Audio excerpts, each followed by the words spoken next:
Hi అండి. అందరికీ నమస్కారం. Welcome to my channel. ఈ వీడియోలో ప్రభుత్వ ఉద్యోగులకు మరియు పెన్షనర్లకు సూపర్ గుడ్ న్యూస్ అండి. డీఏపీఆర్సీపై క్యాబినెట్ సబ్ కమిటీ మీటింగ్. దీనికి సంబంధించిన పూర్తి వివరాలు ఈ వీడియోలో తెలుసుకుందాము. వీడియో అయితే ఎక్కడ గాని స్కిప్ చేయకుండా ఎండ్ వరకు చూసేయండి. అప్పుడే ఇన్ఫర్మేషన్ పూర్తిగా అర్థమవుతుంది. అలాగే వీడియో చూస్తున్న ప్రతి ఒక్కరు వీడియోకి లైక్ చేయండి ఫ్రెండ్స్. ఈ వీడియోని తోటి ఉద్యోగ, పెన్షనర్ మిత్రులతో అయితే షేర్ చేయండి. కొత్తగా మన ఛానల్ చూస్తున్నవారు ఇంకా ఎవరైనా సబ్స్క్రైబ్ చేసుకోకుంటే వెంటనే మన ఛానల్‌ని సబ్స్క్రైబ్ చేసుకోండి. దీని ద్వారా నేను చేసే లేటెస్ట్ వీడియోస్ అన్నీ మీ వరకు రీచ్ అవుతాయి. ఇక ఆలస్యం చేయకుండా వివరాల్లోకైతే వెళ్ళిపోదాము. ఫ్రెండ్స్ ఇక విషయానికొచ్చినట్టయితే తెలంగాణ రాష్ట్రంలో ప్రభుత్వ ఉద్యోగులు, పెన్షనర్లు తీవ్ర అసంతృప్తితో ఉన్నారు. ప్రభుత్వం అనేక సంక్షేమ పథకాలను అమలు చేస్తూ ఉచిత హామీలను గుప్పిస్తుంటే ఉద్యోగుల జీతాలు, పెన్షన్ల విషయంలో మాత్రం నిర్లక్ష్యంగా వ్యవహరిస్తోందని ఉద్యోగ సంఘాలు మండిపడుతున్నాయి. ఎన్నికల ముందు ఇచ్చినటువంటి హామీలను విస్మరించి ఆర్థిక ఇబ్బందుల పేరుతో ప్రభుత్వం కాలయాపన చేస్తోందని ఉద్యోగులు ఆవేదన వ్యక్తం చేస్తున్నారు. గత ప్రభుత్వం ఆర్థిక వ్యవస్థను నాశనం చేసిందని ప్రస్తుత ప్రభుత్వం విమర్శిస్తోంది.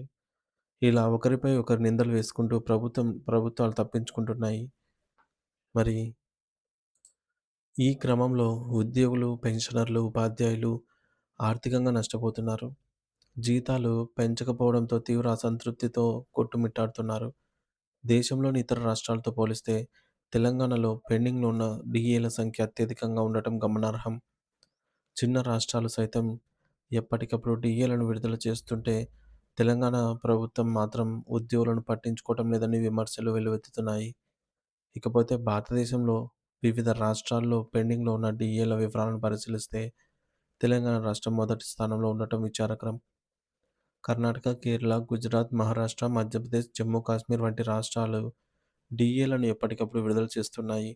రాజస్థాన్, గోవా, అస్సాం, ఛత్తీస్‌గఢ్, ఉత్తరాఖండ్, ఆంధ్రప్రదేశ్, బీహార్, మేఘాలయ, హిమాచల్ ప్రదేశ్ రాష్ట్రాల్లో కూడా డీఏ బకాయిలు తక్కువగానే ఉన్నాయి. తెలంగాణలో మాత్రం పరిస్థితి దారుణంగా ఉంది. రాష్ట్ర ప్రభుత్వ ఉద్యోగులకు ఇది నిజంగా బ్యాడ్ న్యూసే అని చెప్పాలి. పెండింగ్ డీఏల విషయంలో తెలంగాణ అగ్రస్థానంలో నిలవడం ఉద్యోగుల్లో నిరాశను కలిగిస్తోంది. జీతం కంటే డీఏలపైనే ఉద్యోగులు, పెన్షనర్లు ఎక్కువ ఆసక్తి చూపుతారు.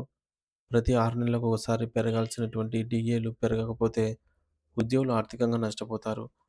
తెలంగాణ కంటే పక్కనే ఉన్న తమిళనాడుతో పాటు ఒడిశా, సిక్కిం, హర్యానా వంటి చిన్న రాష్ట్రాలు కూడా తమ ఉద్యోగులకు చెల్లించాల్సిన డీఏలను ఎప్పటికప్పుడు క్లియర్ చేస్తున్నాయి.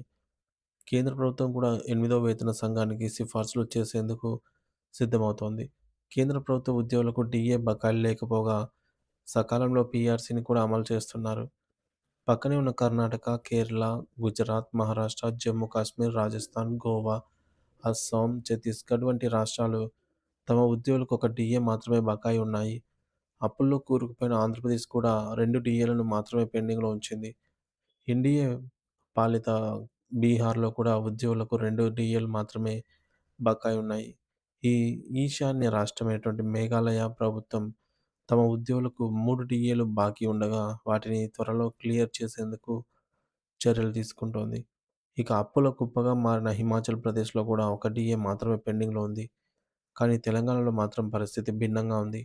దేశంలోని 28 రాష్ట్రాలు, 8 కేంద్రపాలిత ప్రాంతాలైన ఢిల్లీ, జమ్మూ కాశ్మీర్, పాండిచ్చేరితో పోలిస్తే దాదాపు 4 డీఏలు పెండింగ్‌లో ఉన్నాయి. మరో డీఏ కూడా పెండింగ్‌లోకి వచ్చే అవకాశం ఉంది. కాబట్టి ఉద్యోగుల సమస్యల పరిష్కారానికి కేబినెట్ సబ్ కమిటీని ఏర్పాటు చేస్తామని ప్రభుత్వం ప్రకటించింది. అయితే ఇంత మేరకు ఎటువంటి పురోగతి అయితే కనిపించడం లేదు. ఉద్యోగ సంఘాలు కేబినెట్ సబ్ కమిటీ వేయగానే ప్రభుత్వానికి శుభాకాంక్షలు తెలిపాయి. కానీ నెలలు గడుస్తున్నా కూడా సమస్య ఏవి కూడా పరిష్కారం కావడం లేదు. ఇక ఈ మేరకు చూసుకున్నట్లయితే బడ్జెట్ సమావేశాలు కూడా మొదలు కాబోతున్నాయి. సో, ఇప్పటివరకు మనకు ఎటువంటి పురోగతి కనిపించటం లేదు. మరి ఇప్పటివరకు కేబినెట్ సబ్ కమిటీ ఉద్యోగ సంఘాలతో చర్చలు జరపకపోవడం పట్ల ఉద్యోగులు కూడా అసంతృప్తి వ్యక్తం చేస్తున్నారు. సో, గతంలో రేవంత్ రెడ్డి ముఖ్యమంత్రిగా, భట్టి విక్రమార్క డిప్యూటీ సీఎంగా ఉన్న సమయంలో ఉద్యోగ సంఘాలతో సమావేశం నిర్వహించారు. ఉద్యోగులు ఎదుర్కొంటున్న సమస్యలను సీఎం దృష్టికి తీసుకొచ్చారు. 51 డిమాండ్లను పరిష్కరించాలని అయితే సీఎం గారికి విజ్ఞప్తి చేశారు.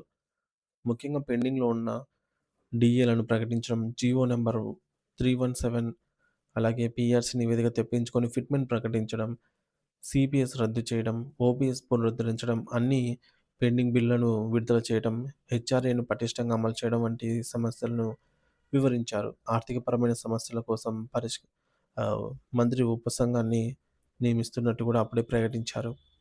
సో, ఈ మేరకు ఉత్తర్వులు కూడా జారీ అయ్యాయి. ఉద్యోగుల సమస్యలు పరిష్కరించి, సంఘాలతో సమావేశాలు నిర్వహించి, నివేదికను కూడా ప్రభుత్వానికి సమర్పించాలని మంత్రివర్గ ఉపసంఘాన్ని ఆదేశించారు. మరి సంబంధిత శాఖల ప్రత్యేక ప్రధాన కార్యదర్శులు, ముఖ్య కార్యదర్శులు వీరంతా కూడా ఇప్పటి వరకు ఎటువంటి చర్చలు జరపలేదని తెలుస్తోంది. సో, ఈ మేరకు ఉద్యోగ పెన్షనర్స్ ఆవేదన వ్యక్తం చేస్తున్నారు. మరి ఇదిలా ఉండగా ఉద్యోగ సంఘాలతో మీటింగ్‌లు కూడా ఏమీ జరగటం లేదు. డీఏ, పీఆర్సీలకు కనీసం 6 నెలలకోసారి పెరగాల్సిన ధరలకు అనుగుణంగా ప్రభుత్వం ఇవ్వాల్సిన బాధ్యత ఉంది. 5 ఏళ్లకోసారి పీఆర్సీని కూడా ఇవ్వాల్సిన బాధ్యత ప్రభుత్వంపై ఉంది. సో, డీఏ, పీఆర్సీలకు కూడా సబ్ కమిటీ వేయాల్సిన అవసరం ఉందా అని ఉద్యోగులు ప్రశ్నిస్తున్నారు. అంటే మరీ ఇంత సులభమైన సమస్యలను కూడా పరిష్కరించడానికి పెద్ద ఎత్తున కమిటీలు వేయాలా అంటూ ఉద్యోగులైతే ఆవేదన వ్యక్తం చేస్తున్నారు. పీఆర్సీ పదోన్నతులు, బదిలీలపై నిర్ణయం తీసుకోవడం కూడా ఆలస్యం జరుగుతోందని ఉద్యోగులు వాపోతున్నారు. కాబట్టి వెంటనే ఉద్యోగ సంఘాలతో సమావేశమై వారి సమస్యలన్నిటినీ పరిష్కరించాలి. బడ్జెట్‌లో పెండింగ్ బిల్లుల మొత్తాన్ని విడుదల చేయాలి. ఈ విధంగా ఆర్థికపరమైన సమస్యలను పరిశీలించి పెండింగ్ డీఏలను కూడా విడుదల చేయాలని ఉద్యోగులైతే కోరుతూ ఉన్నారు. ఉద్యోగులకు 5 డీఏలు ఇస్తాం, పీఆర్సీ ఇస్తాం, ఎన్నికల హామీల్లో వెంటనే డీఏలు ఇచ్చేస్తామని చెప్పి ఇంతవరకు వాటికి సంబంధించి ఎటువంటి హామీ నెరవేర్చే దిశగా కూడా ప్రభుత్వం అడుగులు వేయకపోవడంతో ఉద్యోగులు తీవ్ర అసంతృప్తితో ఉన్నారు. సో, వెంటనే బడ్జెట్‌లో ఉద్యోగులకు రావాల్సిన అన్ని డీఏలు పెండింగ్ డీఏల సంగతి తేల్చాలి అని ఈ మేరకు సీఎం గారు కీలక నిర్ణయం తీసుకోవాలని అయితే ఉద్యోగులు కోరుతున్నారనమాట. సో, ఈ విధంగా ఉద్యోగులు, ఉపాధ్యాయులు ఎదుర్కొంటున్న ప్రధాన సమస్యల్లో డీఏలు, అలాగే జీతం పెంపుదల అంటే డీఏ పెంపుదల, పీఆర్సీ అమలు, ఈలోపు మధ్యంతర భృతి, పదోన్నతులు, బదిలీలు మొదలైనవైతే ఉన్నాయన్నమాట. సో, గత ప్రభుత్వం ఆర్థిక వ్యవస్థను దెబ్బతీసిందని ప్రస్తుత ప్రభుత్వం ఈ విధంగా చెప్పుకుంటూ, ఆరోపణలు చేసుకుంటూ పోతే ఉద్యోగులకే నష్టపోయేదేమో ఉద్యోగులే అన్నమాట. సో, ఈ విధంగా చేయడం గమనార్హం. రాష్ట్ర బడ్జెట్‌లో ఇతర సంక్షేమ పథకాలకు అధిక నిధులు కేటాయిస్తున్నప్పుడు, సో, ఉద్యోగుల డీఏలు చెందించేందుకు తగినంత చర్యలు తీసుకోవడం లేదని అయితే ప్రశ్నిస్తున్నారు. సో, మొత్తానికి ఈ విధంగా తెలంగాణలో అత్యధికంగా అయితే డీఏలు పెండింగ్‌లో ఉన్నట్టు గూడా తెలుస్తోందనమాట. సో, ఈ విధంగా ఉద్యోగులకు రావాల్సినటువంటి అంటే న్యాయబద్ధంగా రావాల్సినటువంటి డీఏలే సకాలంలో ప్రభుత్వం విడుదల చేయటం లేదు.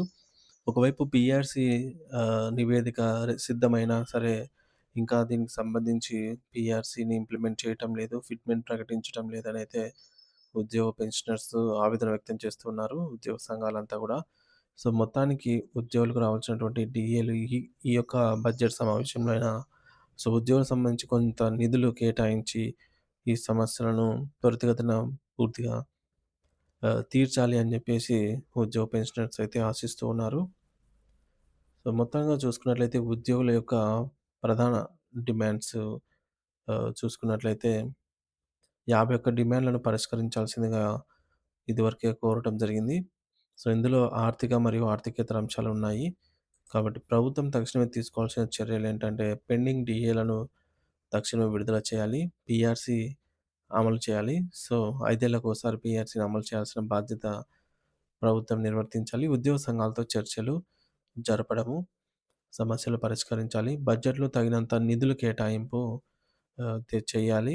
సో, ఎందుకంటే పెండింగ్ ఆహ్, డీఏలను పూర్తిగా పరిష్కరించేందుకు.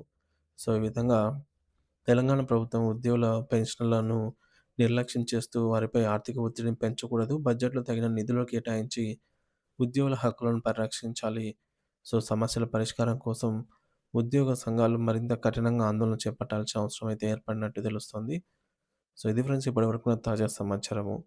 సో, దీనిపై ఎటువంటి ఇన్ఫర్మేషన్ వచ్చినా సరే వీడియో రూపంలో అయితే అప్డేట్ ఇస్తాను. Thank you for watching this video.